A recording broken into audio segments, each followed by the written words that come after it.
Sir, maawa na po kayo sa akin. Kailangan ko po ang trabahong ito. May sakit po ang asawa ko. Nag-iipon po ako ng pampagamot niya. Sir, maawa na po kayo.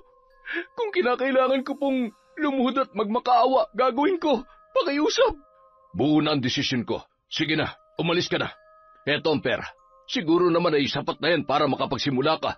Wag! Bakit mo siya bibigyan ng pera matapos niya akong pagnasahan at basusin? Akin na yan. Sige na, umalis ka na.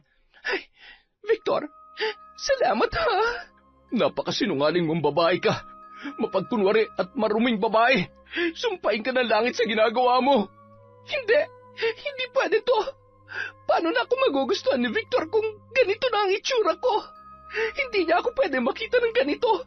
Paano na ang mga luho ko? Kailangan ko maibalik sa dati ang katawan ko. Hindi! Taon 2016, Maynila. Dapit hapon na, kaya naman nagmamadaling umuwi si Mang Dado. Lakad takbo niya ng tinatahak ang makipot na daan, patungo sa kanilang bahay dahil sa pag-alala para sa kanyang may sakit na asawa na si Aling Tasya. Naiiwan lamang mag-isa ang babae sa bahay dahil pumapasok naman sa eskwela ang kanyang nag-iisang anak na si Mia. Panghapon ang klase ng dalagita kaya madalas ay nauuna pang makauwi ang ama galing sa kanyang trabaho. Sa umaga, naaasikaso pa ni Mia ang kanyang nanay kaya bago pumasok ang dalaga ay inihahanda niya na ang mga kakailanganin noon para hindi na yon mahirapan pang magkikilos. Tasya, asawa ko, nandito na ako. Kumusta na ang pakiramdam mo? Ayos ka lang ba? Ayos lamang ako, kagaya ng dati. Hindi maganda ang pakiramdam ko pero kaya pa naman. Kakayanin. Para kung nahihilo at hirap pa rin akong makabangon. Mabuti na lang at may nilagang halamang gamot si Mia at medyo naibsan ang pagkahilo ko. Buti at may mga tinanim tayong sambong. Malaking tulong din yun sa akin. Tubong probinsya ang mag-anak at mas pinili nilang manirahan sa nasabing lugar kung saan sila naroon dahil sa pagbabaka sakali na magkaroon sila ng maginhawang buhay. Ngunit tila doble pa ang hirap na kanilang nararanasan dahil mababa lamang ang sahod na kinikita ni Mang Dado bilang janitor sa isang kumpanya. Sapat lamang yun sa pang-araw-araw na pangangailangan ng kanilang pamilya. At sinabayan pa ng pagkakasakit ng kanyang asawa, kaya naman madalas ay kinakapos sila ng pera. Sandali at lulutuin ko lang itong dala kong gulay. Pasensya na, asawa ko ha. Ito lang ang nakayanang bilhin ng pera ko. Nagtira pa kasi ako para sa pambaon ni Mia bukas. Hamot, sa susunod, bibili ako ng karne at ilalaga ko para naman makahigop ka ng sabaw at lumakas na kasi ang katawan mo. Medyo nangangayayat ka na rin eh. Huwag mo kong alalahanin, asawa ko. Kung anong meron ay kakainin ko. Pasensya ka na ha. Kung nagiging pabigat na ako sa inyo, hindi man lamang ako nakakatulong sa mga gastusin natin. Kung hindi sana ako nagpumilit na umalis tayo ng probinsya ay hindi sana tayo maghihirap ng ganito. Ano ka ba? Huwag mo nang sisihin ang sarili mo. Kaya natin to. May awa ang Diyos. Malalampasan natin ang lahat ng problema. Sana lamang ay makalubag-lubag tayo para mapatingnan na kita sa doktor. Umupo si Mang Dado sa tabi ng kanyang asawa at hinimas-himas ang buhok ni Aling Tasya. Hinagkan niya yun sa noo bago siya nagpatuloy sa pagluluto ng kanilang hapunan. Kinabukasan, maagang gumising si Mang Dado para mag-asikaso ng kanilang almusal, habang ang anak naman nilang si Mia ay mahimbing pang natutulog. Bago siya umalis ay ginigising na niya ang dalaga para asikasuhin si Aling Tasya. Pagkatapos pakainin ni Mia ang kanyang ina, ay mabilis nitong tinapos ang mga gawaing bahay bago siya pumasok sa kanyang eskwelahan.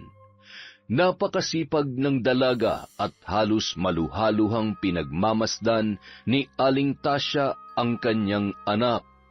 Mia, anak, halika nga dito saglit. Pasensya ka na kung ikaw na ang gumagawa ng mga yan. Kung kaya lang sana ni nanay ay, hayaan mo, pag gumaling na ako, pag-aaral na lamang ang aatupagin mo. Mag-aral ka na mabuti, anak, ha? Ayaw ko nang danasin mo ang hirap na pinagdadaanan namin ng tatay mo kung sakaling magkakaroon ka na ng sarili mong pamilya pagdating ng araw. Gustuhin man namin mabigyan ka ng magandang buhay. Tila hindi na namin kaya. Hindi mapigilan ni Aling Tasya na pumatak ang mga luha habang niyayakap ang anak. Samantala, nagtataka si Mang Dado nang makita niya na may mahabang pila sa labas ng opisina ng kanilang boss. Hindi napigilan ng matanda na makiusyoso at magtanong. Nako, Mang Dado, wala na yung bago. Wala talaga nagtatagal na sekretarya si Sir. Kaya ayan, naghahanap na naman ng bago. Ewan ko ba dyan kay boss? Ay, siguradong sawa na naman kaya, mahirap lang talaga magsalita eh. Napailing-iling na lamang si Mang Dado dahil sa tinuran ng lalaki.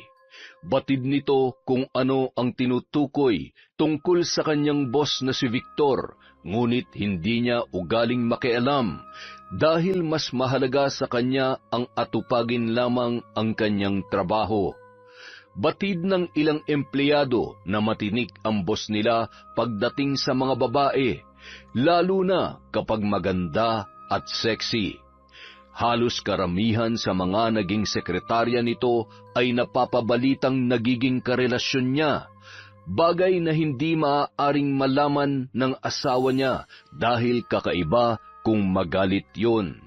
Habang naglalakad si Mang Dado sa kanyang pwesto, ay aksidenteng nagkabangga sila ni Jessie, na noon ay tila nagmamadali. Ano ba? Hindi ka naman tumitingin sa dinaraanan mo. Nagmamadali na nga ang tao, paharang-harang ka pa. Ay, pasensya na, miss. Hindi ko naman sinasadya at tsaka ikaw naman tong... Tatanga-tanga ka kasi. Nakakainis. Tumabi ka nga. Kapag nalate ako sa interview, humanda ka sa akin. Che! Ay, pambihirang babae yun. Siya na nga yung may kasalanan ay siya pa matapang. Napakamot ulo na lamang si Mang Dado dahil sa pagiging maldita ni Jessie. Natitiyak ng lalaki na isa sa mga aplikante ang babae dahil sa hawak nitong envelope papunta sa HR room. Sa kabutihang palad ay nakaabot pa naman yon.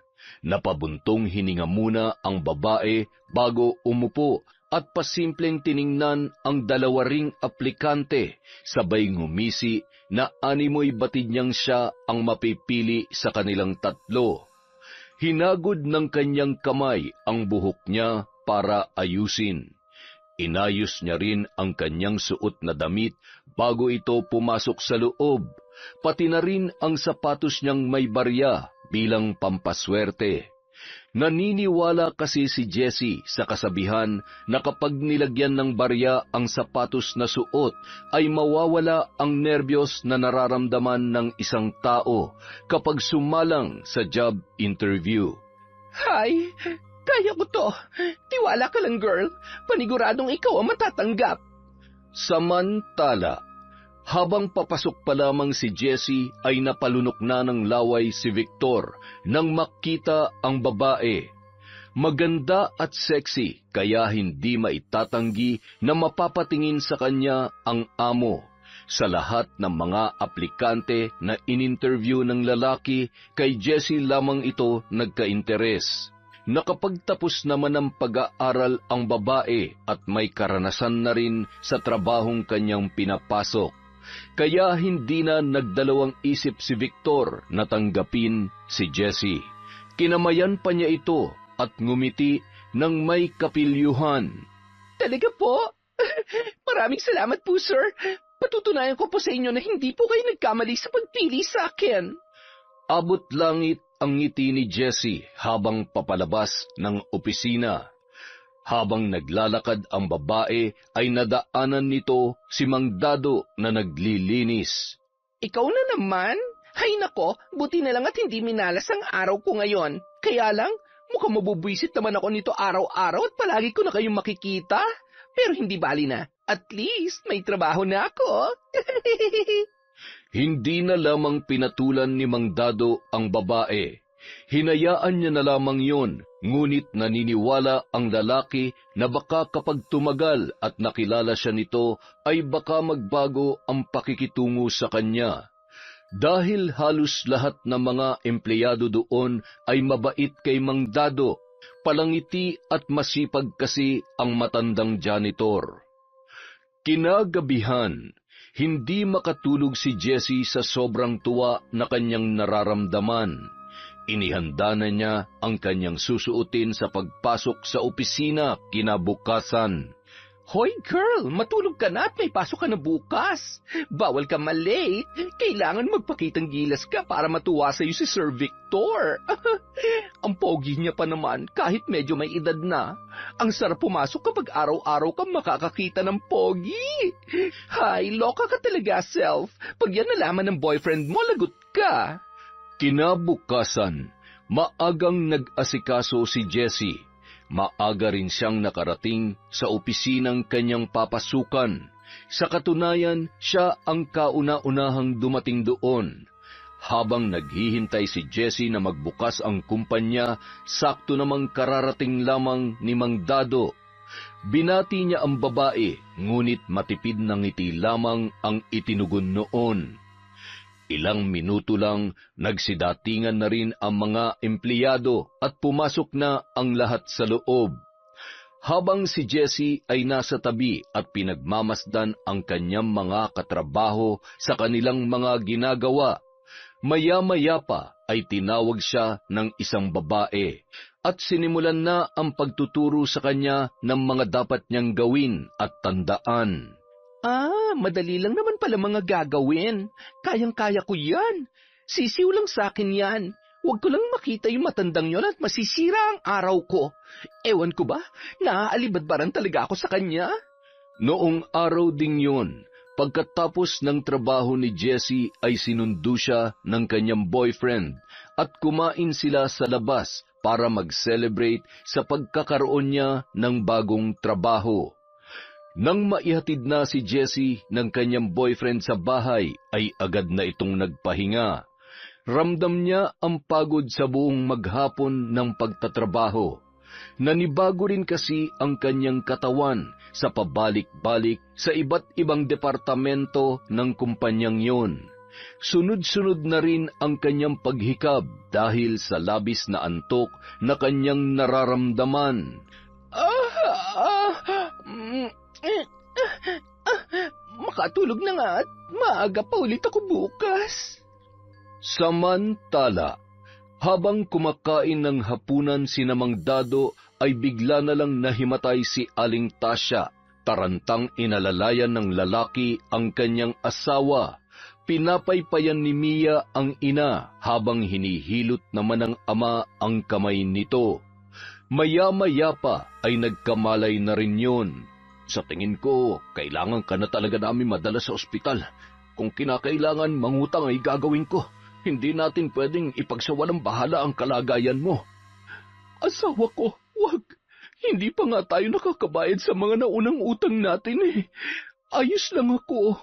Huwag ka mag-alala at kapag hindi ko naman nakaya ay magsasabi ako sa'yo. Walang-wala tayo ngayon. Ano na lang ang mangyayari kung madadagdagan pa ang mga bayarin natin? May awa ang Diyos. Pagagalingin niya rin ako.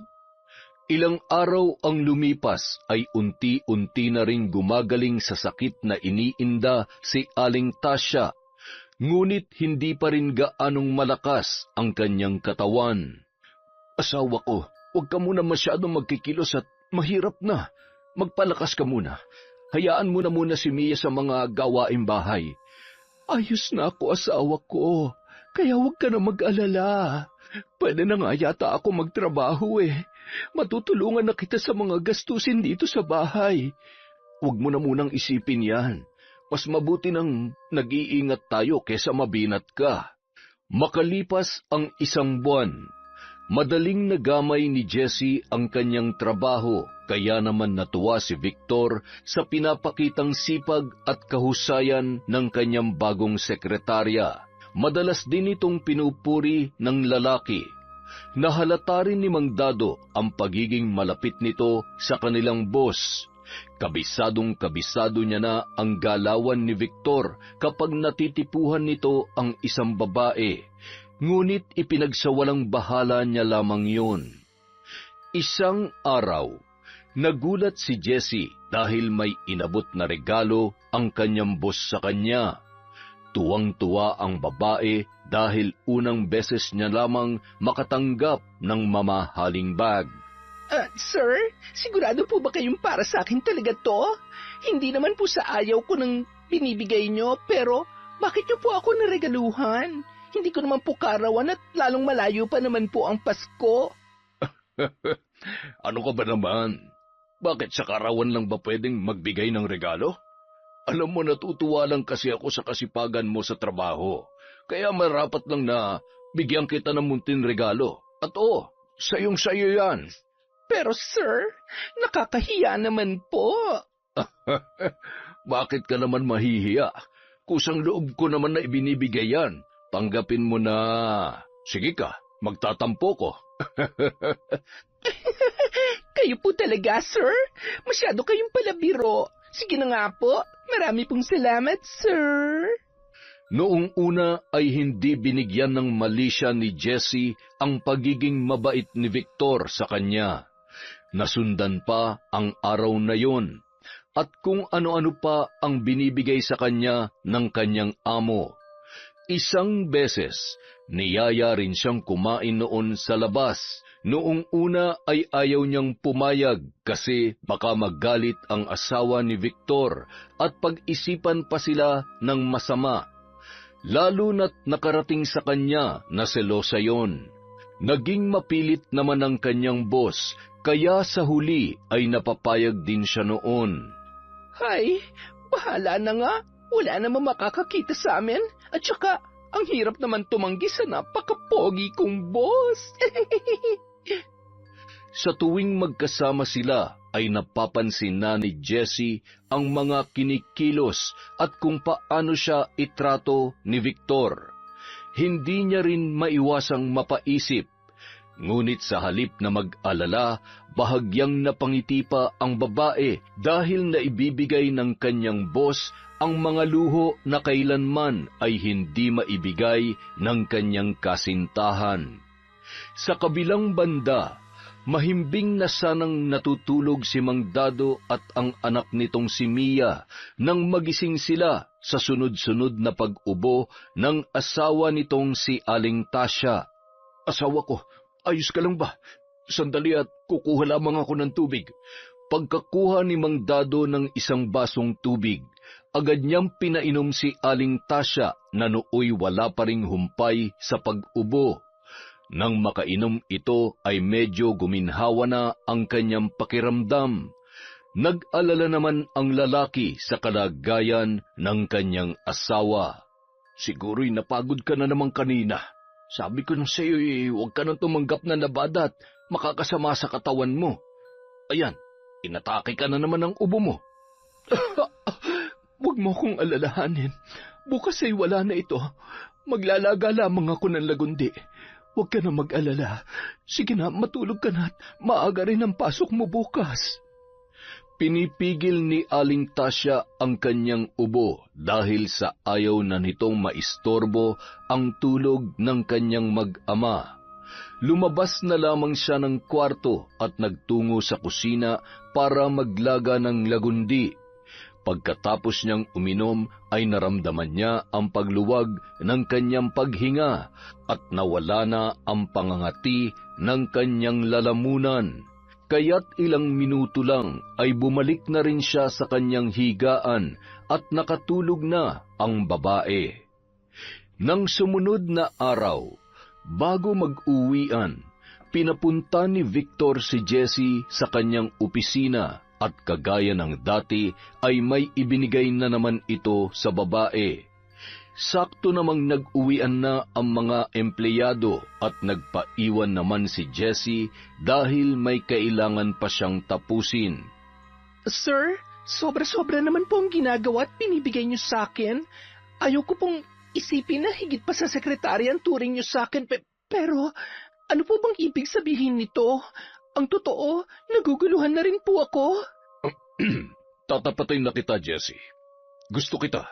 At oo, kahit hindi ko sabihin, alam kong ramdam mo naman ang paghanga at pag-aalaga ko sa iyo. Sir, may boyfriend po ako at kayo po, meron po kayong asawa? Jessie, hindi naman natin ipapaalam. Tayo lang dalawang makakaalam nito. Maganda ka, mabait at maaasahan. Sa tingin ko, unti-unti nang nauhulog ang loob ko sa iyo eh. Alam ko na alam mo kung anong ibig kong sabihin. Boss, ano pong... Nagulat si Jessie kay Victor nang hawakan siya nito sa bewang at marahan siyang hinagkan. Nang matauhan ay bigla niyang naitulak yon. Pasensya na po kayo, hindi ko sinasadya. Nabigla lamang po ako. Ayos lang, naiintindihan ko. Ihatid na kita pag-uwi mo. Huwag na po. Susundin po kasi ako ng boyfriend ko. Ganun ba? Sige, mag-iingat kayo. Kung maaari sana, bukas ay ako naman na maghatid sa iyo, Jessie. Kinagabihan, pagka-uwi ng bahay ni Jessie, hindi mawaglit sa kanyang isipan ang mga sinabi ng kanyang amo. Hanggang sa kanyang pagtulog ay yun pa rin ang kanyang nasa isip. Dahil sa maluho ang babae at tuwang-tuwa ito sa tuwing binibigyan siya ng lalaki ng mga mamahaling gamit, ay walang pagdadalawang isip na sasakyan at tatanggapin niya na ang inaalok ng kanyang boss. Isa pa, natatakot rin siya na kapag tinanggihan niya yon ay baka mawalan siya ng trabaho. Ito na ang sagot sa mga dasal ko.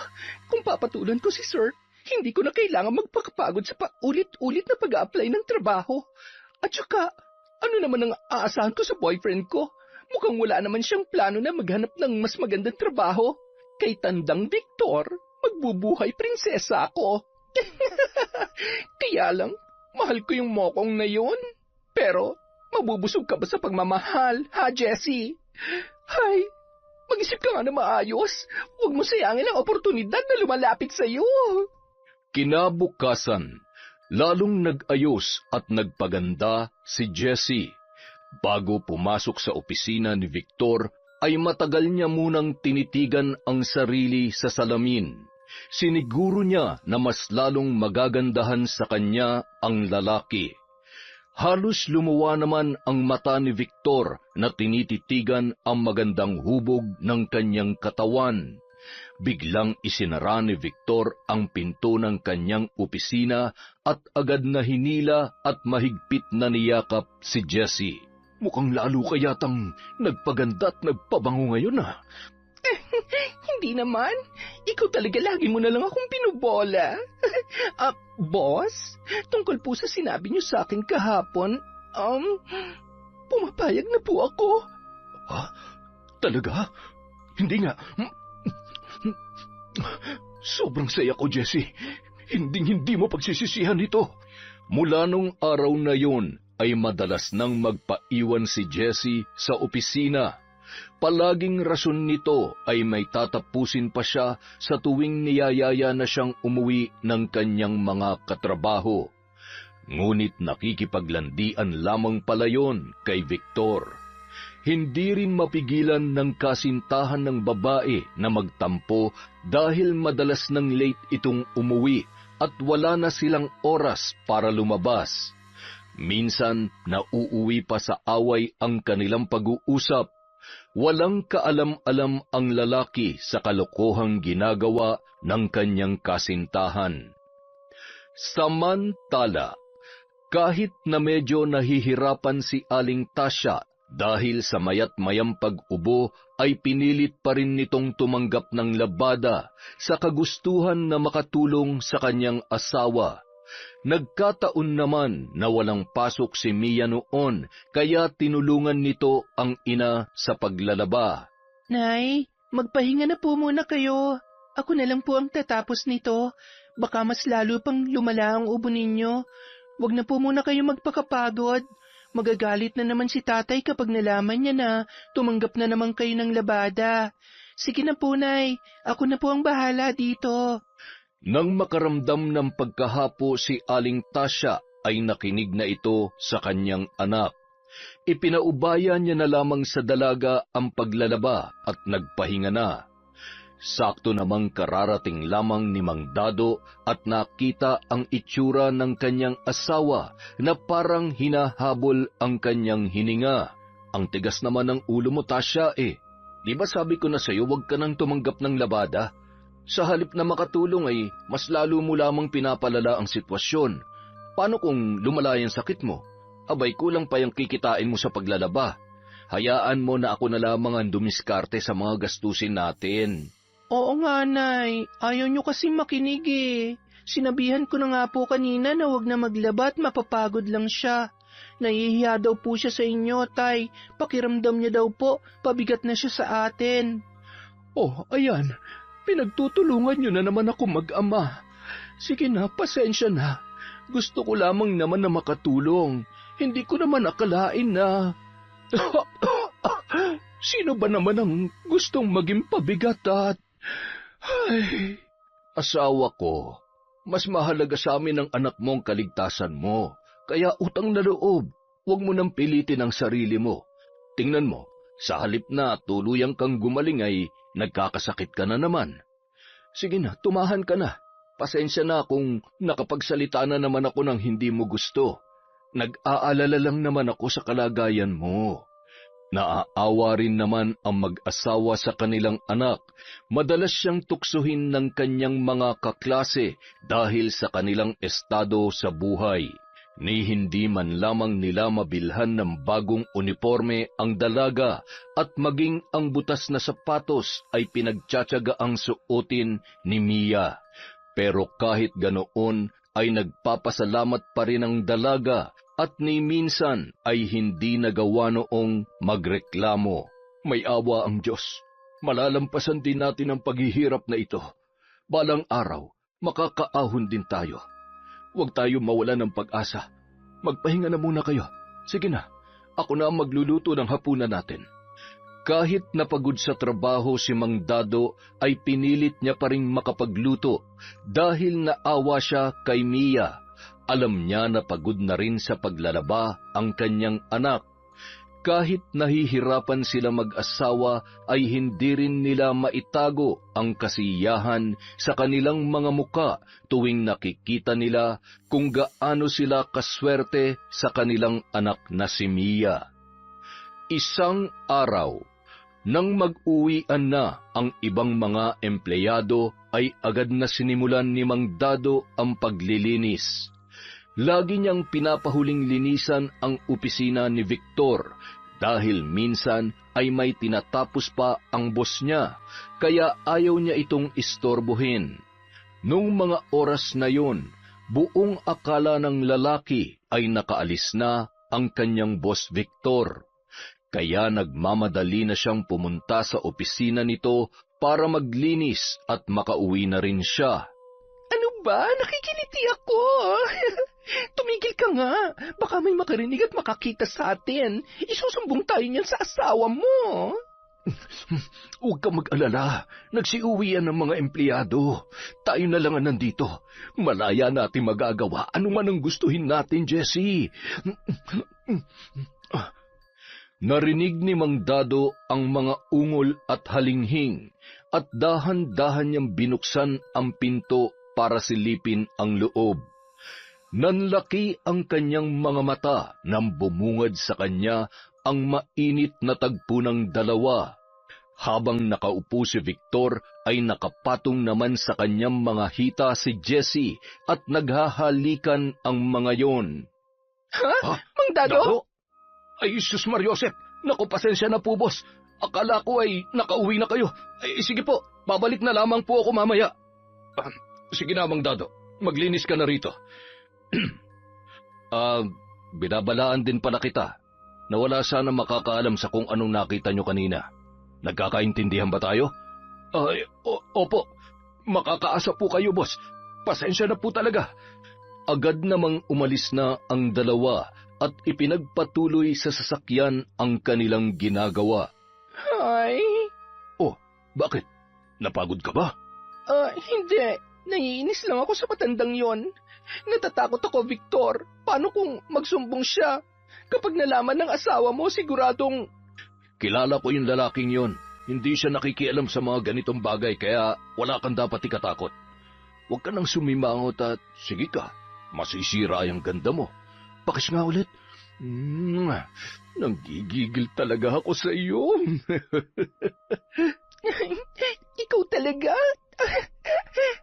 Kinabukasan, habang naglilinis ng banyo si Mang Dado, sakto namang pumunta doon si Jessie para mag-ayos ng sarili bago pumasok sa opisina. Pataray na tinanong ni Jessie ang lalaki nang makita niya na parang kakaiba ang pagtitig nito sa kanya. Bakit ba kung nasan ako ay lagi ka nalang sumusulpot? Sinusundan mo ba ako? Mang Dado, gusto ko lang ipaalala sa inyo na kung ako sa inyo, itikom nyo na lang talaga yung bunganga nyo para naman hindi kayo mawalan ng trabaho. Sana naman nagkakaintindihan tayo. Tsaka, huwag nyo nga akong titigan ng ganyan. Iyo, hindi ko pangarap na pumatol sa gurang na tagalinis ng... Hay, makaalis na nga lang bago tuluyang masira ang araw ko. Amang mahabagin, patawarin niyo po ang babaeng ito sa kanyang mga sinasabi. Umiling-iling na lamang si Mang Dado at pinagpatuloy ang paglilinis. Nababatid niya na ang kahihinatnan ng dalaga, ngunit wala siya sa lugar na magsalita ng kahit ano laban sa kanyang amo.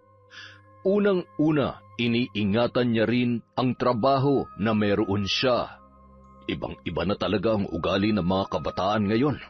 Kaya nagpapasalamat ako sa Diyos dahil hindi lumaki ng ganyan ang anak kong si Mia. Napakaswerte ko dahil may anak akong mabait, magalang at masipag. Hindi tulad ng ibang, Sus Mariosep, mapupusok at wala nang kinatatakutan. Makapagkuskus na nga lang ng inidorot nang mabawasan ng linisin ko. Samantala, bibisita raw si Ma'am sa 1 linggo. Alam nyo na, ayusin yung trabaho nyo't magsuot kayo na maayos na damit. Lalo na yung mga hapit na hapit manamit dyan. Alam nyo naman si Madam, kay Mang Dado lang talaga mabait yun. Naiinis na naupo si Jessie sa kanyang mesa nang marinig niya ang usap-usapan ng kanyang mga katrabaho. Bakit naman sa ilang buwan ko na rito ay bigla na lamang dadalaw ang babaeng yon? Kailangan ko makatiyak na hindi magsasalita ang matandang janitor na yon. Dahil kung hindi, malilintikan talaga ako sa asawa ni Victor. Alam ko na. Buti pa, ipatanggal ko na lang kay Victor ang matandang yun dito. At nang sa ganon, wala na kaming problemahin pa ni Victor. Tama. Hay, ang talino mo talaga, Jessie. Nung araw ding yun, masinsinang kinausap ni Jessie si Victor sa opisina nito. Pero matagal na nagtatrabaho sa akin si Mang Dado. Kawawa naman yung tao kung tatanggalin ko sa trabaho. Kung ganon, sino mas pipiliin mo sa amin? Ako na nagpapaligaya at sinusunod lahat ng gusto mo? O yung pabigat na matandang yon? Sige ka, baka matanggal ako sa trabaho dahil sa kanya. Narinig ko kanina na malapit daw ang loob ng asawa mo sa Dado na yon. Pero kung kaya mong mawala ako sa'yo... At hindi na muling matikman ang matamis kong halik. Sige ka, ikaw ang bahala. Dahil sa paglalambing ni Jessie kay Victor ay napapayag ito sa plano ng babae. Pinag-usapan nila ang planong gagawin kung papaano paaalisin si Mang Dado. Maya-maya, ipinatawag ni Victor ang matanda sa kanyang opisina. Nabigla si Mang Dado nang madatnan niyang umiiyak si Jessie sa harapan ni Victor. Binastos niya ako kanina. Siguro iniisip niya, pati siya ay papatulan ko. Natatakot ako sa kanya, Victor. Boss, mabuti na lang, Nalaban ako.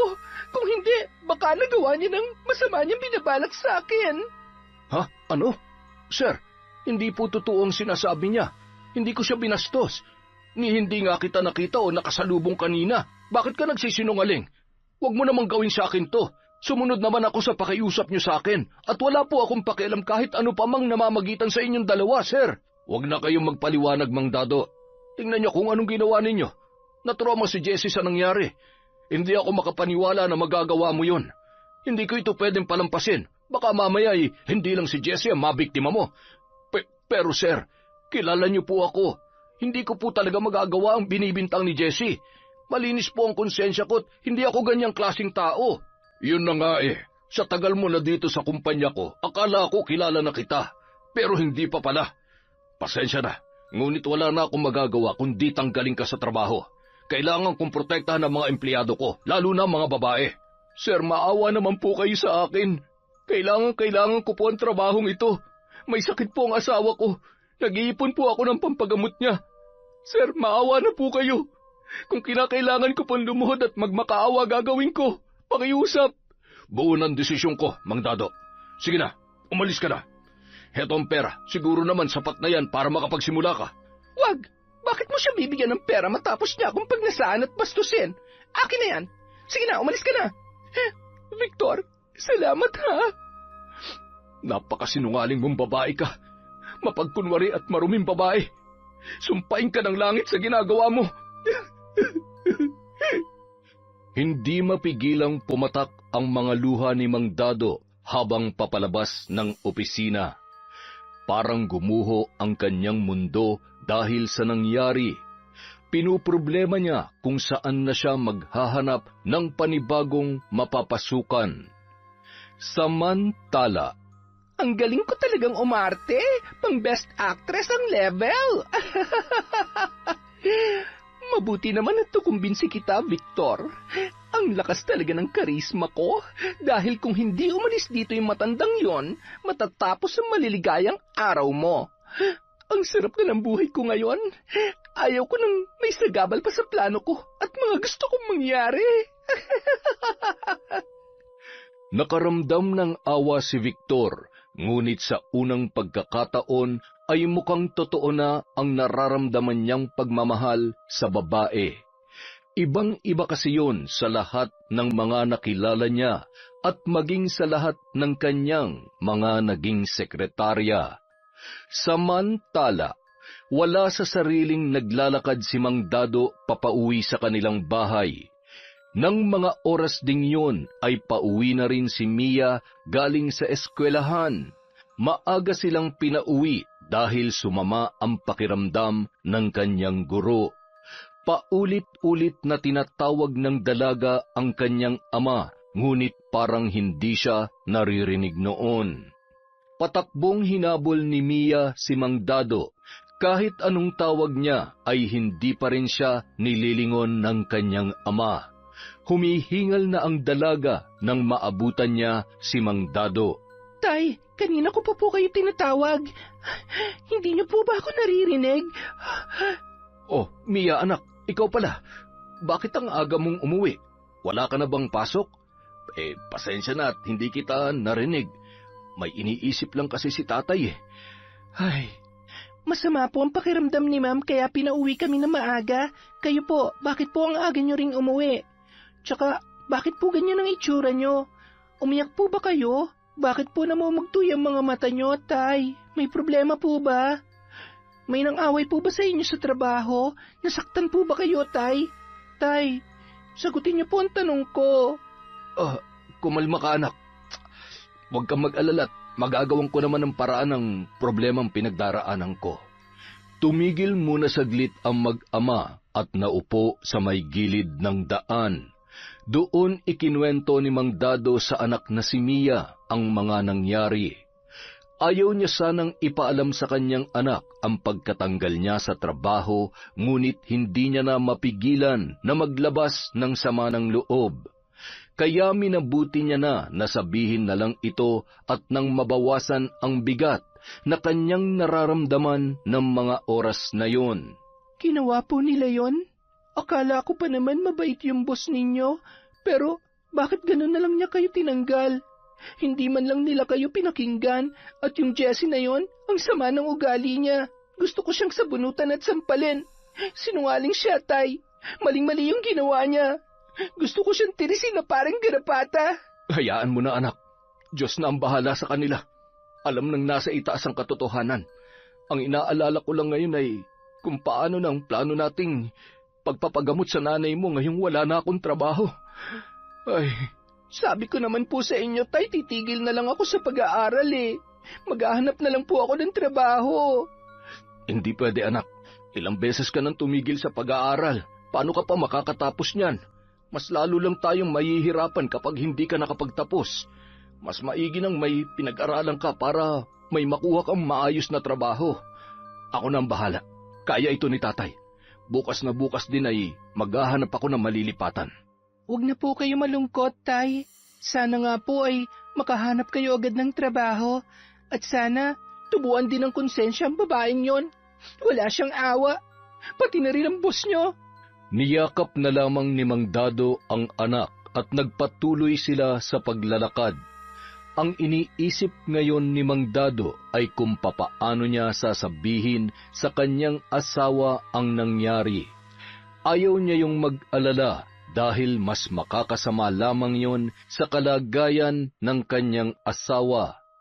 Ngunit hindi niya naman yon maitatago kay Aling Tasya. Nang makarating ng bahay ang mag-ama, nagulat si Aling Tasya at magkasamang umuwi sina Mia at Mang Dado. Oh, bakit ganyan ang itsura nyo? Parang Biyernes Santo yung mga mukha ninyo. Ano nangyari? Teka, ngayon lang yata kayo nagkasabay na umuwi ah. Mas pinili na lang muna ni Mang Dado na wag sabihin sa asawa ang mga nangyari nung araw na yon. Inasikaso na lamang ng lalaki ang kanilang hapunan. Pilit namang kinukulit ni Aling Tasya ang anak kung ano ang nangyari sa kanyang tatay at napakatahimik noon. Naninibago ang babae sa kanyang asawa dahil hindi niya ito makausap ng maayos. Mia, ano ba nangyari sa tatay mo? Bakit ang tahimik niya? Kinakausap ko pero parang iniiwasan niya ako. Magsabi nga kayo ng totoo, ano ba talaga nangyari? May problema ba ang tatay mo? Sandali lang po, may titingnan lang po ako sa kwarto, Nay. Abat, ano ba nangyayari sa mga ito? Ay nako! Nakiramdam na lamang si Aling Tasya sa kanyang mag-ama. Batid niya na may hindi sinasabi ang mga yon.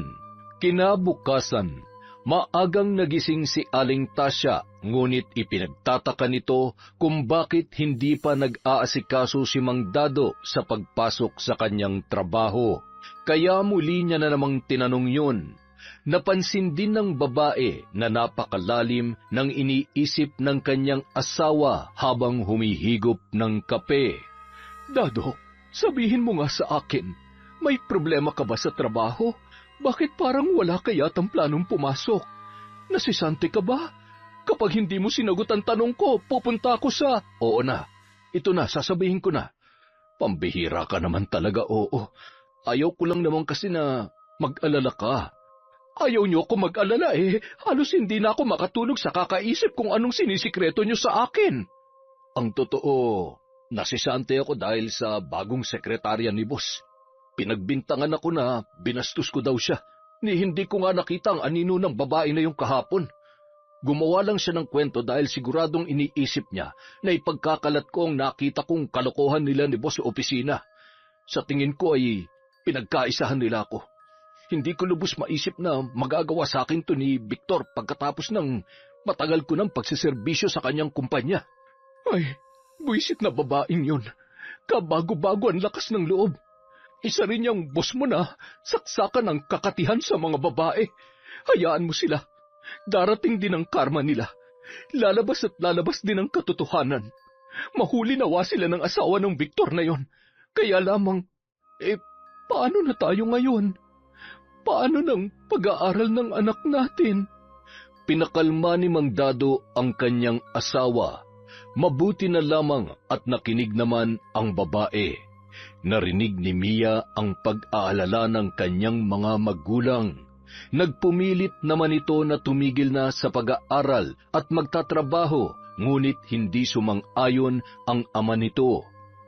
Makalipas ang isang araw, sinubukan ni Mang Dado na maghanap ng trabaho, ngunit wala siyang mapasukan. Halos wala nang tumatanggap sa kanya dahil may kaedaran na rin siya. Sinubukan naman ulit ni Aling Tasya na maglabada sa tulong ng kanilang anak na si Mia. Wala nang nagawa pa si Mang Dado kundi hayaan na lamang ang kanyang asawa kesa naman magutom sila. Tumutulong na lang din siya upang mas mapadali ang paglalaba ng kanyang mag-ina. Tasya, asawa ko, tama na yan. Maupo ka na dyan sa tabi. Kami nang bahala dito. Huwag na matigas ang ulo. Makinig ka naman sa akin. Mamaya ay uubuhin at mahihirapan ka na namang huminga niyan. Samantala, masayang-masaya naman si Jessie sa tuwing pumapasok sa opisina dahil hindi niya na nakikita ang muka ng janitor na si Mang Dado. Nawala na rin ang kanyang pangamba na makarating sa asawa ni Victor ang kanilang lihim na relasyon. Hay, ang sarap sa pakiramdam na wala na akong nakikitang pakalat-kalat na amoy basura dito sa opisina. Siguro ay nagkukumahog na siya ngayong mga lakal para may pakain sa kanyang pamilya. Kung may pamilya nga siya. Dapat sa ganun ay nabubuhay na mag-isa dahil wala naman yun may papakain sa asawa't anak. Tumanda na't lahat-lahat bilang tagawalis ng alikabok at tagakuskus ng inidoro. Ew, so kadiri! Isang araw, muling umalis si Mang Dado para magbaka sakali na makahanap muli ng trabaho. Mia, anak! Hindi ako makahinga. Diyos ko! May dugo! Nay! Nay! Gumising ka! Tulong! Tulungan niyo po kami! Agad namang sumaklolo ang mababait nilang mga kapitbahay na tumulong upang maisugod sa ospital si Aling Tasya. Samantala, biglang nakaramdam ng hindi maipaliwanag na kaba si Mang Dado. Ilang beses na rin siyang tinanggihan ng mga sinubukan niyang pasukan. Dahil sa pagkadismaya at pag-iisip kung paano siya makakahanap ng trabaho, ay muntik pa siyang masagi ng sasakyan habang siya ay tumatawid. Biglang pumasok sa kanyang isip si Aling Tasya at ang kanyang anak na si Mia. Kaya dali-dali itong umuwi ng bahay sa hindi maipaliwanag na dahilan. Teka, nasaan ang mag-ina ko? Tasya, asawa ko! Nasaan kayo? Mia! Hindi naman sila umaalis ng bahay. Saan kaya nagpunta yung dalawang yun? Narinig ng kapitbahay ang pagsigaw ni Mang Dado. Patakbo nitong pinuntahan ang lalaki para ibalita ang nangyari sa kanyang asawang si Aling Tasya. Humihingal pa ito habang binibigkas ang mga salita. Mang Dado, may masama po nangyari sa asawa ninyo. Isinugod po siya sa ospital. Puntahan niyo na po. Halina po kayo. Iaangkas ko na lamang po kayo sa motor. Tarantang tinungo ni Mang Dado ang ospital sa tulong ng kanilang butihing kapitbahay kung saan dinala ang kanyang asawa. Nadatnan ng lalaki ang anak na si Mia na umiiyak habang nakahiga sa kama ang babae at wala pa ring malay. Nang makita ng dalaga ang ama, ay agad niya itong niyakap at humagulgol ng iyak. Anak, ano nangyari sa nanay mo? Kumusta ang lagay niya? Nahimatay po siya kanina at sumuka po siya ng dugo, Tay. Anong gagawin natin? Saan tayo kukuha ng pera? Anong sabi ng doktor? Bakit hanggang ngayon hindi pa nagigising ang nanay mo? Posible raw ho na may kanser na sa baga si nanay. Hindi pa tumatalab yung gamot na itinurok sa kanya. Kapag hindi daw naagapan ang sakit niya, baka bumigay ang katawan niya at hindi niya nakayanin. Ayaw ko pong mawala si nanay, Tay. Halo-halo na ang nararamdaman ni Mang Dado noong mga oras na yun. Hindi niya na alam kung saan siya kukuha ng pera na pampagamot para sa kanyang asawa. Hindi niya naman maaaring pabayaan si Aling Tasya. Maraming gagawing test sa asawa niya at mahaba-habang gamutan ang kailangan. Kaya matatagalan bago mailabas sa ospital si Aling Tasya. Kailangan nila maghanda ng malaking pera. Dahil sa pangyayaring yon ay napilitan si Mia na tumigil sa pag-aaral para mabantayan ang kanyang ina sa ospital. Mia, anak, ikaw na muna ang bahala sa nanay mo. May pupuntahan lamang ako saglit. Asawa ko, magpalakas ka. Gagaling ka. Magagamot ng doktor ang sakit mo. Huwag ka mag-alala sa gastusin dito sa ospital, ha? Mahal na mahal kita. Hindi naman mapigilang mag-alala ni Aling Tasya para sa kanyang asawa. Hindi nito alam kung saan kukuha ng malaking halaga si Mang Dado. Dado, ilabas niyo na lamang ako dito sa ospital. Maayos ng pakiramdam ko. Malaki pang babayaran natin kapag tumagal pa ako dito. Hindi pwede, mahal ko, kahit magkano pa magastos natin. Ang mahalaga'y gumaling ka. Ang pera, pwede yung makuha kahit saan. Basta, gagawa ako ng paraan. Kahit na ano gagawin ko para lamang makakuha tayo ng pambayad dito. Makalipas ang ilang oras, sa isang opisina na pinuntahan ni Mang Dado. Nagpapatawa ka ba, tanda? Ikaw mag-a-apply ng trabaho? Nako, magsasayang lang ako ng oras sa'yo. Ano naman ang magagawa mo sa liit ng katawan mo? Isang ihip lang ng hangin matutumba ka na. Kailangan dito yung malalakas. Ay nako, buti pa umalis ka na. Naaalibadbaran ako sa'yo. Unti-unti nang nawawalan ng pag-asa si Mang Dado. Tumulong man ang kanilang mga kapitbahay na nag-aabot ng maliliit na halaga na makakadagdag sa kanilang gastusin, ay kulang na kulang pa rin. Makalipas ang mahigit 1 linggo, hindi pa rin nakakalabas ng ospital si Aling Tasya at mas lalong nadadagdagan ang kanilang bayarin. Lalo din lumalala ang kanyang kalagayan. Nagpaalam si Mang Dado na uuwi muna sa bahay at makalipas ang maghapon ay hindi pa rin yon bumabalik ng ospital. Kaya nag-aalala na si Mia para sa kanyang ama. Minabuti nitong umuwi muna ng bahay at tingnan ng ama habang naroon ang isa sa mga kaibigan ng kanyang nanay. Laking panlulumo niya nang madatnan ang kanyang ama na hawak ang kutsilyo at umiiyak. Tila ba nawawala na yun sa kanyang sarili para pagtangkaang tapusin ang kanyang buhay. Tay, anong ginagawa niyo? Kung nahihirapan na kayo sa sitwasyon natin, hindi yan ang solusyon. Hindi po ba kayo naaawa sa amin ni nanay? Paano na lang kung iiwan niyo kami?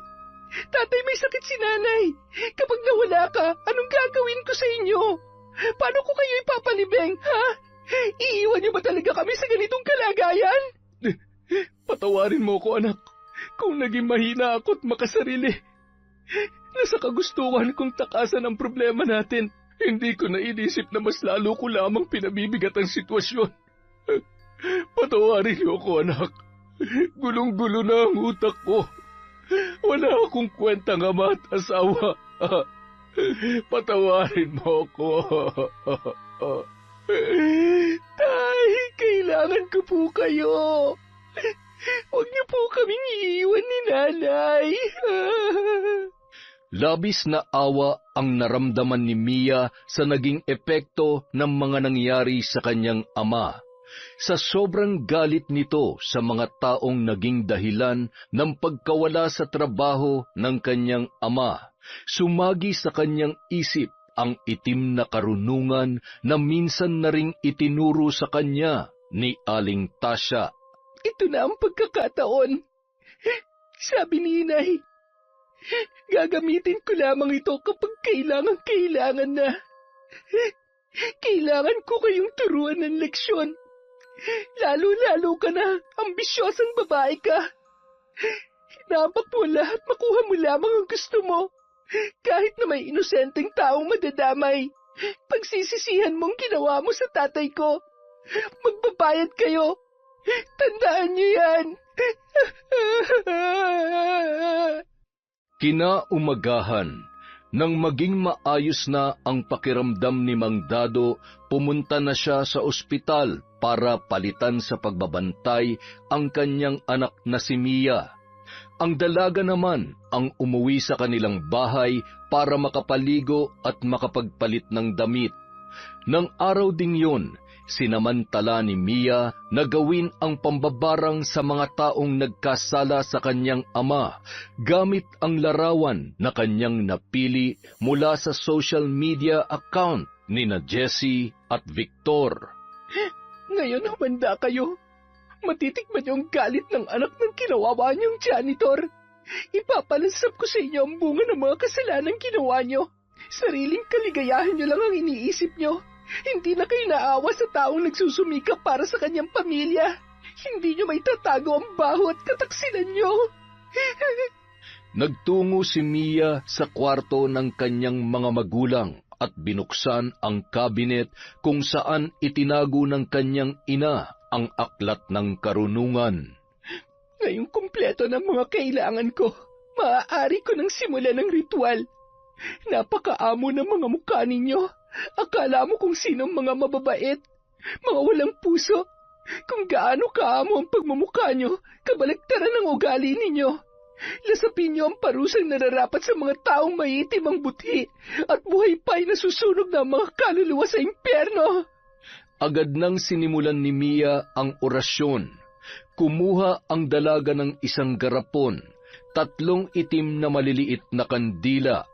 Sa likod ng larawan ni na Jessie at Victor, sinulat niya ang buong pangalan ng dalawa at isinulat din niya ang kasalanang ginawa nito sa kanyang ama. Nilagay niya sa loob ng garapon ang 3 kandila at sinindihan. Inilagay niya rin ang litrato ng dalawa at unti-unti yung sinunog. Habang nasusunog ang mga litrato ay unti-unti ring nauupos ang mga kandila. Nang matunaw na ang kandila at naging abo na ang mga litrato, tsaka niya inilagay ang 3 kalawanging pako. Hinipan ng 3 beses ng dalaga ang garapon bago niya ito tinakpan. Naghukay si Mia kung saan niya ibabaon ang garapon. Pagkatapos niyang ibaon sa lupa, ay muli siya nag-usal ng isang orasyon. Sa isang iglap, biglang dumilim ang paligid at sunod-sunod ang pagguhit sa kalangitan ng nagngangalit na mga kidlat. Bumuhos ang malakas na ulan at masayang nilalasap ng dalaga ang bawat patak na bumubuhos sa kanyang muka. Samantala, Asawa ko, hindi pa ba dumarating yung anak mo? hindi pa. Baka nakatulog yun. Bakit? May ipag-uutos ka ba? Ako na lang ang gagawa. Hayaan na muna natin si Mia para makapagpahinga muna siya sa bahay. Wala naman. Bigla lamang akong kinabahan. Pakiramdam ko may nangyayari na hindi maganda. Hindi ko maipaliwanag pero palagay ko ay may ginagawang kakaiba si Mia sa mga oras na ito.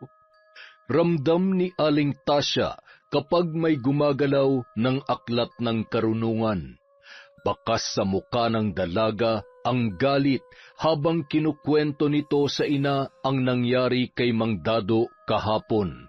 Sa tono ng boses ng anak ay parang nais nitong maghiganti. Siguro naman ay hindi niya gagawin yan. Masyado mabait ang anak natin at alam niya naman na hindi magandang maghiganti. Marahil ay nabigla lamang siya dahil sa nangyari kahapon. Huwag ka mag-alala, hindi ko nagagawin pa yon. Dahil hindi na ako magiging duwag pa. Alam kong may dahilan ng Diyos kung bakit kailangan nating dumaan sa ganitong uri ng pagsubok. Samantala, habang naglalandian sina Jessie at Victor sa loob ng opisina, biglang nakaramdam ng pananakit ng binti ang dalaga. Aray! Ang sakit! Bakit hindi ko maigalaw ang mga paa at binti ko? Ano nangyayari sa akin? Victor, tulungan mo ako! Ah! Sinamahan naman ni Victor si Jessie papunta sa klinik. Kinarga niya pa yun, kaya nagkatinginan ang ilang mga empleyado at palihim na napapangisi. Iniisip kasi nila na nag-iinarte lamang ang babae. Ilang sandali lang ay bigla na ring nakaramdam si Victor ng pananakit ng kanyang mga paa. Aray, ang sakit! Ano nangyayari sa akin? Bakit parehong-parehong sakit na nararamdaman namin ni Jessie? Nurse, tulungan mo ako! Ang kirot! Nang parehong nasa klinik na ang dalawa ay nagkatinginan pa sila.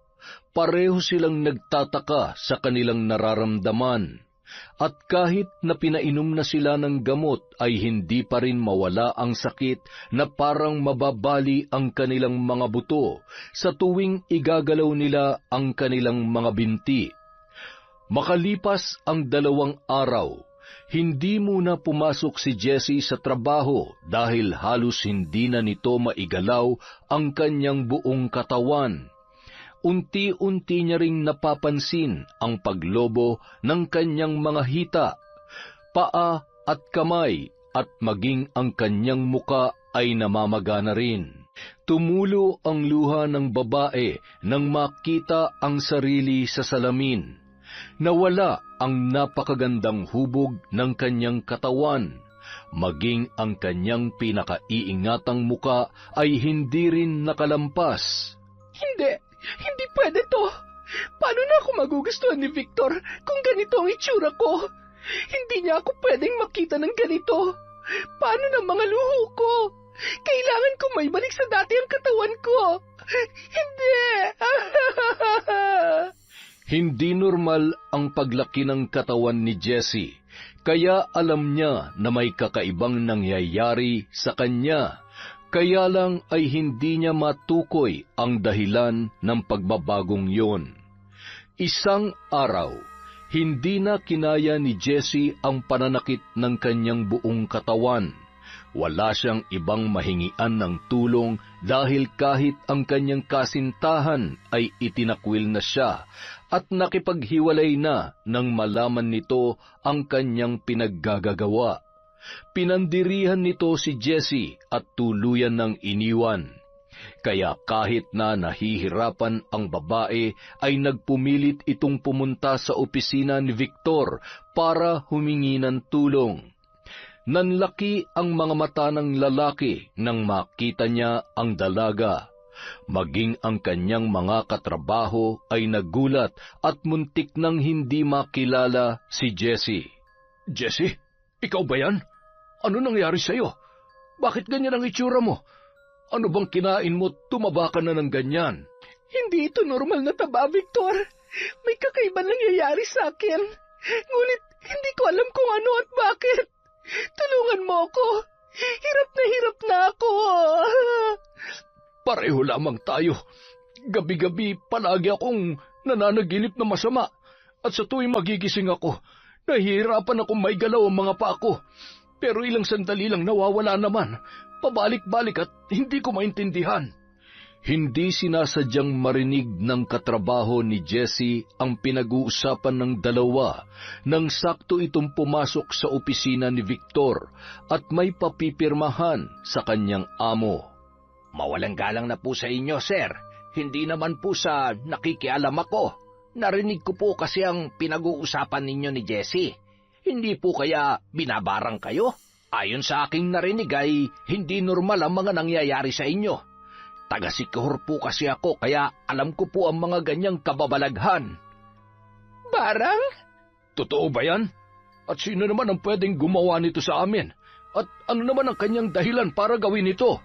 Ay, hindi ko rin po alam. Baka naman po may matindi kayong kasalanan na nagawa o may tao na masama ang loob o may matinding galit sa inyo. Muling nagkatinginan ang dalawa. Doon lamang nila naisip na posibleng naghihiganti si Mang Dado dahil sa nangyari sa kanya. Samantala, Nang makarating sa ospital si Mia ay agad na kinumpronta ni Aling Tasya ang kanyang anak. Mia, anak, tapatin mo nga ako. Pinakialaman mo ba ang aklat ng karunungan? Ginamit mo ba yon? Sabihin mo sa akin ang totoo. Patawarin niyo po ako, inay, kung sinaway ko ang bilin ninyo. Gusto ko lamang po silang turuan ng leksyon. Paglalaruan ko lang sila, hindi ko naman po sila papatayin. Kahit na anak, malaking kasalanan pa rin sa Diyos ang maghiganti. Pinaubaya mo na lamang sana sa Panginoon ang pagpaparusa sa kanila. Di ba sabi ko sa iyo, hanggat maaari ay huwag mong hahawakan at gagamitin ang aklat? Naiintindihan ko po kayo, Nay. Pero sabi niyo rin noon, may tamang panahon para gamitin yon, kaya niyo itinuro sa akin. Ngayon na po yung tamang panahon na yon. Kailangan nilang maintindihan na hindi sa lahat ng oras ang mahihirap na katulad natin ay mananahimik na lamang kapag pinagkaitan at hinapakan. Kaya tayo minamaliit dahil hindi tayo lumalaban, Nay. Wala nang nagawa pa si Aling Tasya kundi yakapin ang anak para pakalmahin yun. Tahimik na ipinagdasal na lamang niya ang kanyang anak at inihingi ng tawad sa Panginoon. Sakto namang pagdating ni Mang Dado na may dalang magandang balita. Nakahiram ng pera ang lalaki sa kanyang kaibigan, kaya mabibili niya na ang ibang gamot na kakailanganin ng kanyang asawa. Makalipas ang 1 linggo, magkasamang nagtungo sina Jessie at Victor para humingi ng tulong sa isang albularyo.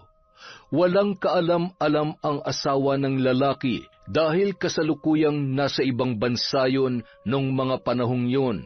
Sa tulong ng koneksyon ng lalaki, hindi sila nahirapang makahanap ng manggagamot. Gusto lamang kayong turuan ng leksyon ng may gawa nito sa inyo. Ano man ang naging kasalanan niyo sa taong ito, dapat na ninyong ituwid. Dapat rin kayong humingi ng tawad para mapawalang bisa ang sumpa na ikinabit sa inyong mga katawan. May ideya ba kayo kung sino ang taong ito? Opo, alam namin kung sino may gawa nito sa amin. Hindi ko naaalamin kung ano nagawa niyong kasalanan sa kanya. Kapatawaran ang susi sa lahat ng ito.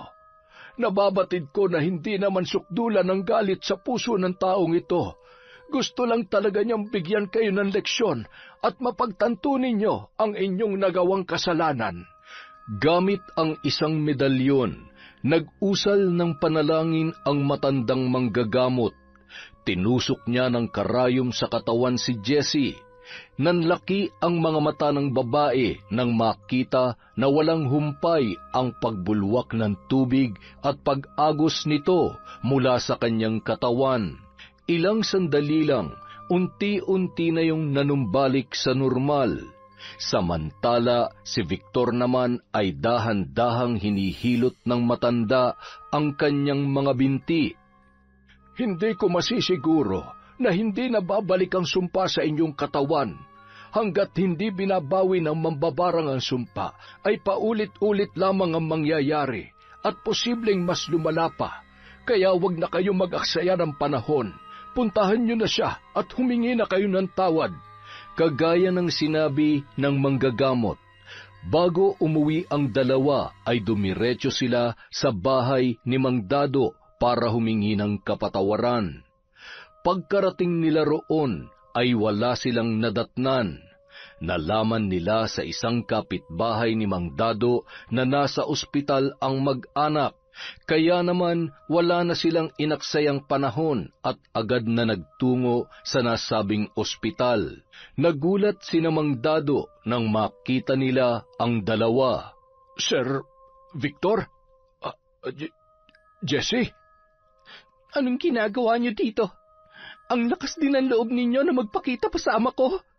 Hindi niyo alam kung anong hirap ang binigay niyo sa tatay ko. Lalong-lalo ka na malanding babae. Muntikan ng kitlin ng tatay ko ang kanyang buhay dahil sa inyo. Patawarin mo ako sa nagawa ko sa tatay mo.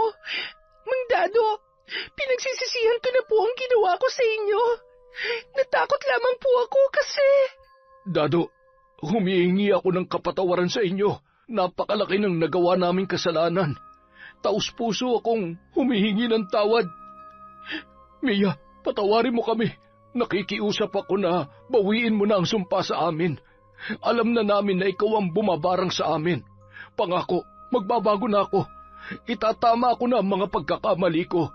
Lumuhod pa sina Victor at Jessie kina Mia at Mang Dado habang paulit-ulit na humihingi ng tawad. Nakita naman ni Mang Dado na sinsero sila sa kanilang mga sinasabi. Dahil sa taglay na kabaitan ng lalaki, hindi na siya nagdalawang isip at pinatawad na ang kanyang boss, maging ang sekretarya nito. Mia, anak, patawarin mo na rin sila. Bawiin mo na ang barang na ikinabit mo sa kanilang katawan. Nagsisisi naman na sila at nangako na magbabago. Sige na, anak. Ako nang nakikiusap sa iyo. Hindi, Tay. Hindi po yun ganun kadali. Kailangan pa nilang pagbayaran ng mga ginawa nila sa inyo. Kulang pang lahat ng yon.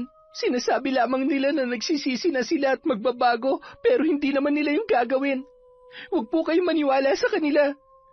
Tingnan niyo ang mga mata nilang punong-puno ng kasinungalingan. Mga mapagkunwari. Lumabas ng silid si Mia at hinabol naman ito ni Mang Dado para kausapin.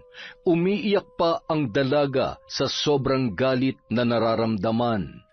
Dahil ganoon na lamang kadaling pinatawad ng kanyang ama ang dalawa. Pinaliwanag ni Mang Dado sa anak ang paghingi ng tawad ni na Victor at Jessie. Hindi tumigil ang lalaki hanggang sa nakumbinsi na nito ang kanyang anak na bigyan ng puwang ang kanyang puso na magpatawad para sa ikatatahimik ng lahat. Tumango-tango na lamang ang dalaga bilang pagsang-ayon sa mga sinabi ng kanyang ama. Babawiin ko na ang sumpa. Basta tuparin niyo ang inyong mga pangako. Sana hindi na maulit ang lahat ng ito. At baka hindi na ako makapagpigil. Baka sa susunod tuluyan ko na kayo. Kung may nangyari masama sa tatay ko, kahit lumuha pa kayo ng dugo, hindi ko kayo mapapatawad. Hindi nyo alam kung gaano naapektuhan ang pamilya namin dahil sa ginawa nyo. Lalo ka na, Jessie. At itong tandaan mo, walang sikreto na hindi nabubunyag, kaya kahit sinisante nyo si tatay, sisingaw pa rin ang marumi nyong sikreto. Sige na, makakalis na kayo. Maraming salamat, Mia. Pangako, hindi na mauulit. Natuto na kami at sa ngayon ay itatama na namin ang aming mga pagkakamali. Dado, maraming salamat ulit. Bakas ang tuwa at pag-asa sa mukha ni na Jessie at Victor. Malaking pasasalamat nila dahil nakuha nila ang hinihinging kapatawaran mula sa pamilya ni Mang Dado. Nagmamadaling umuwi si Mia sa bahay para bungkalin ang lupa kung saan niya ibinaon ang mga ginamit sa pambabarang. Sa pamamagitan ng itim na kapangyarihan, ipinag-uutos ko na tuluyan ng bawiin ang sumpang pinataw ko sa mga taong yon. Kailanman ay hindi na ito muling dadapo sa kanilang mga katawan. Tuluyan na silang palayain sa parusang ikinabit ko sa kanila. Dinggin ang aking utos. Ngayon din. Bigla na lamang lumakas ang ihip ng hangin at nawalan ng malay ang dalaga. Sa lakas ng kanyang kapangyarihang pinakawalan ng hina at nahimatay si Mia. Pero ilang sandali lamang ay nagkamalay na rin yon. Makalipas ang isang araw, masayang ibinalita ni Victor kay Mang Dado na wala na silang nararamdaman na kakaiba. Tuluyan nang ang binawi ni Mia ang sumpa. Nalaman din ng lalaki na lumalala na ang kalagayan ng asawa ni Mang Dado at kailangan nito ng agarang gamutan. Kaya problemado si Mang Dado kung saan kukuha ng panggastos. Huwag na kayong mag-alala sa gastusin dito sa ospital. Ako nang bahala sa lahat. Kailangan gumaling ang asawa mo. At siya nga pala, Mang Dado, makakabalik ka na sa trabaho. Bukas na bukas ay pwede na kayong pumasok. Dadagdagan ko rin ang sahod ninyo. Talaga po, sir? Maraming salamat po. Malaking tulong po ito sa pamilya ko. Salamat po ulit. Huwag kayong magpasalamat sa akin. Ako nga ang dapat na magpasalamat sa inyo. Dahil kung hindi dahil sa inyo, hindi ako mamumulat sa mga pagkakamali ko. Masayang masaya si Mang Dado dahil sa sinabing yon ni Victor. Samantala, nang makauwi ang asawa ni Victor, nalaman nito ang tungkol sa mga nangyari. Pinalayas at tinanggal ng babae sa trabaho si Jessie. Galit na galit yon sa kanyang asawa, ngunit paulit-ulit na humingi ng tawad si Victor at nangako na hindi na ulit yon gagawin. Dahil sa pagmamahal ay muli niyang pinatawad at binigyan ng pagkakataon ang kanyang asawa. Isang araw. Jessie, anong ginagawa mo dito? Mang Dado, naparito po ako para ibigay itong kaunting tulong sa inyo. Sana po kahit papano makabayad ako sa pagkakamali ko. Pinagbili ni Jessie ang kanyang mga mamahaling gamit na ibinigay ni Victor, at ang nalikom niyang pera ay buong binigay ng babae kay Mang Dado bilang tulong sa pagpapagamot ng asawa nito na si Aling Tasya.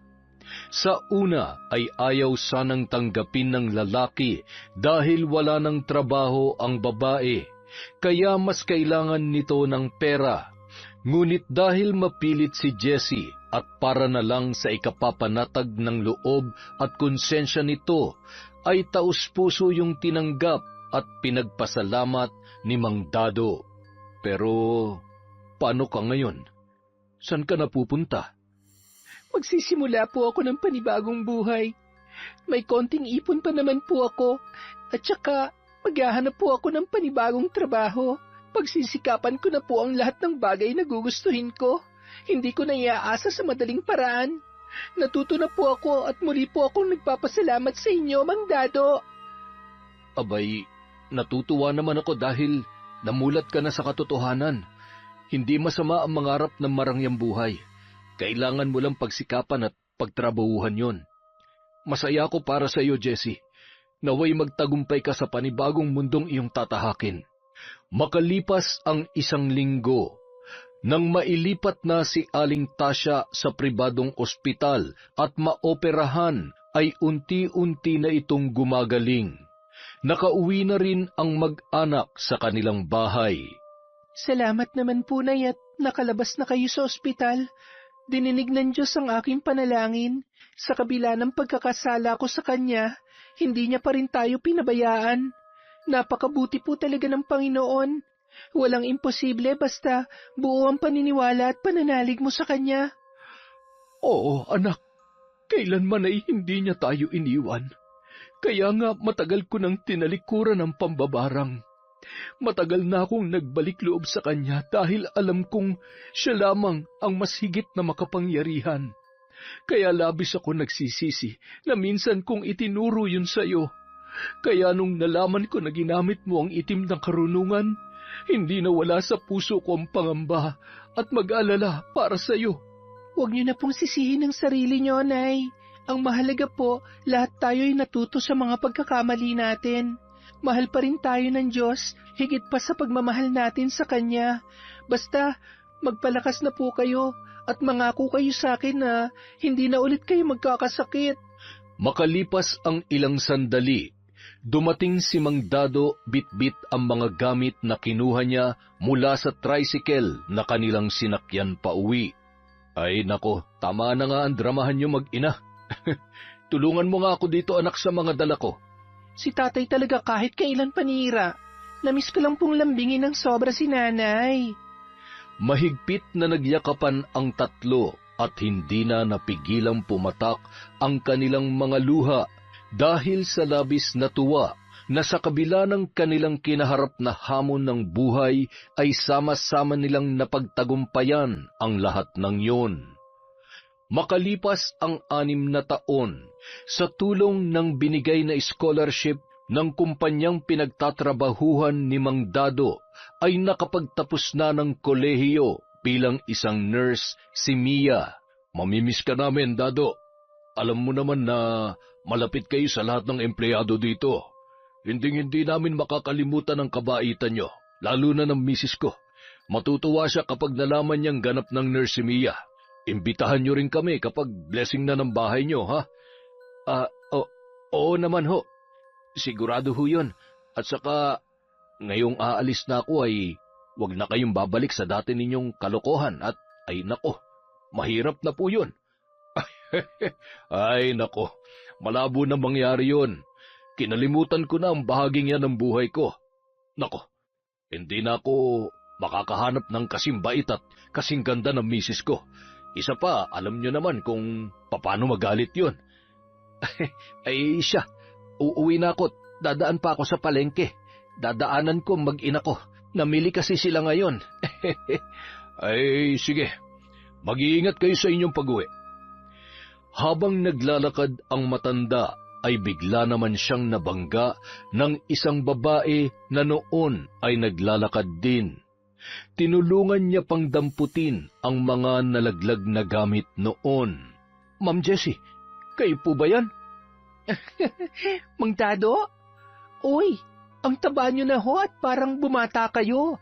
Saan po kayo pupunta? Ay, dadaanan ko yung mag-ina ko dyan sa palengke. Ganoon po ba? Sige, sabay na po tayo. Gusto ko rin po silang makita, lalo na si Mia. Kumusta na ho siya? Nako, nurse na at nagtatrabaho na siya sa public hospital. Napakabilis ng panahon ano. Ikaw, kumusta ka na? Eto, sekretarya pa rin po. 3 taon na rin po ako doon. Ikakasal na rin ako sa dati kong kasintahan. Nagkabalikan po kami sa kabila ng mga nagawa kong pagkakamali sa kanya. Aba, ay talagang mahal ka nga niya. Masaya ako para sa iyo, iha. Masaya rin po ako para sa inyo, Mang Dado. Maswerte po kayo sa anak ninyo. Tara na ho at hanapin na natin ang mag-ina nyo. Siguro, mas lalong gumanda si Mia. Ay oo, syempre, gwapo ang tatay tapos artistahin din ang nanay. Kanino pa ba magmamana yun? Kaya ikaw, kapag nagkaanak ka ay siguradong maganda rin ang magiging anak mo. Sana nga po. Sana po kamukha ko ang baby na nasa sinapupunan ko. Lugi naman ho ako kung dadalhin ko to ng 9 na buwan tapos magiging kamukha lang ng tatay niya. Ay wala namang problema dahil tatay niya naman yun. Isa pa, siguradong gwapo rin yung magiging asawa mo. Hindi ba? Ay nako, basta mabait po siya. Ay nako, luka-luka ka talaga. Siya, mag-iingat ka at madulas ha. Kumapit ka kaya sa braso ko't mahirap na, buntis ka pa naman. Ay, sige po, salamat po. Napakabait niyo po talaga. Samantala, habang namimili ang mag-ina ay napatingin yon sa isang direksyon, sabay kinalabit ni Aling Tasya si Mia. Mia, anak, tingnan mo. Ang tatay mo may kasamang babae. Nakaukyabit pa. Sandali lamang ha. Babae? Nasaan? Nay, sandali. Hintayin niyo po ako, Nay. Hoy, bitawan mo ang asawa ko. Ang kapal ng mukha mo, Dado. Kung kailan tumanda na tayo, tsaka mo pa nagawa mang babae. At ikaw babae ka, papatol ka na lang din dito sa kulubot na at hindi na nga yan. Aling Tasya? Hindi niyo na po ba ako naaalala? Ako po ito, si Jessie. Ikaw? Pati ba naman ang asawa ko aagawin mo rin sa akin? Napakaingay mo naman. Hindi mo naman nilulugar ang pagsiselos mo. Ay, Diyos ko. Mag-aasawa ng pogi tapos magsiselos ng todo. Hindi ako nang bababae. Aksidente lamang na nagkita kami dyan sa labas ng palengke. Magkakaasawa na at magkakaanak na rin sila. Ay, edi pasensya na. Malay ko ba nakakapit yan sa braso mo Ako naman na nag-alok dahil madulas ang semento. Ikaw talaga, oo. Ate Jessie, pasensya na ho. Sige po, mauna na po kami. Ako na pong bahala sa dalawang ito. Mia, congrats ha. Ang galing-galing mo. Nakaka-proud ka. Salamat ulit at pasensya na sa mga nangyari noon ha. Kalimutan na natin yon. Sige po, ingat po kayo. Halina nga kayong dalawa. Pambihira naman talaga, oo, nakakahiya kaya. Pinagtitinginan na kayo ng mga tao. Nanay naman kasi sugod ng sugod Ewan ko nga ba dyan sa nanay mo? Para namang walang tiwala sa akin. Hoy, bati na tayo. Halikan kita ulit yan, sige ka. Huwag mo muna nga akong kausapin. Ay, halika na anak. Umuwi na tayo't hindi ko na kaya ang init. Nay, hindi naman po gaanong mainit Hindi ko na kaya ang init ng ulo ko. Tara na, tama na muna yan. Bukas na lang ulit tayo mamimili. Nak, mabuti pa, ibalik mo na yung isang bote ng toyo. Bakit po? Meron pa po ba sa bahay? Mukhang meron naman ang nanay mo eh. Abat, talagang pinapainit mo ang ulo ko, ha? Asawa ko naman. Sorry na. I love you. Anak, habang tumatagal ay lalo yatang gumaganda itong nanay mo. Maigi pa pakasalan ko na lang kaya ulit. Talaga? Pakakasalan mo ko ulit? May pambili ka ba ng singsing? Meron ka bang panggastos? Hay, tara na nga, umuwi na tayo. Sa bahay na lang natin pag-usapan yan. Maawa naman po kayo sa walang jowa. Samantala, nagtatrabaho na rin si Jessie sa isang malaking kumpanya bilang isang sekretarya. Muli rin silang nagkabalikan ng kanyang dating kasintahan at ikinasal na rin, nabiyayaan ng isang anak. Dahil maayos na ang buhay ng babae ay nagagawa na nitong bilhin ang lahat ng bagay na kanyang gustuhin. Yon, marami pong salamat sa pakikinig sa Kwentong Enteng. Pasensya na po kayo, sa susunod na po ang shoutout natin. Medyo marami lang pong ginagawa ulit si Kwentong Enteng. Again, maraming salamat po ulit mula sa Kwentong Enteng.